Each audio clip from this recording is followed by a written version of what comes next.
The Golden Child's masterpiece and the hidden truth behind the canvas. My brother, Julian, was always the artist of the family. While I was busy working double shifts at the local diner to keep our parents' mortgage afloat, Julian was finding his muse in expensive European cafes, all on our father's dime. When Dad passed away last October, we were all blindsided. He left his entire estate, the historic family home in Vermont, and a massive collection of rare, vintage watches strictly to Julian. The reason? A signed letter, dated just 2 weeks before he passed, claiming I had lost my way and didn't value family tradition. I was crushed. I'd been the one holding Dad's hand during every chemo treatment, while Julian was busy posting aesthetic sunset photos from Santorini. 6 months later, Julian had flipped the house into a high-end art gallery. He was the talk of the town, throwing gala events and sipping $50 glasses of wine. He even had the audacity to invite me, just so I could see his success. But here's the thing about Julian, he was always better at faking it than actually making it. Last night, he called me, sounding absolutely frantic. "Ben, you have to help me.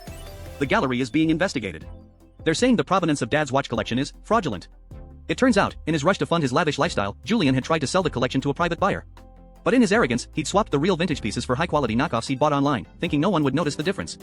He wanted me to lie to the investigators. He wanted me to say I saw Dad trading the originals years ago. I took a long, slow sip of my coffee and remembered that letter he found. "Julian," I said, "you always told me that art is about perspective. From my perspective, you're on your own." I didn't just hang up. I sent an anonymous tip to the authorities with a digital trail of his replica purchase. By this morning, the gallery was boarded up, and Julian was trending for all the wrong reasons. Karma doesn't just knock, sometimes it tears the whole house down.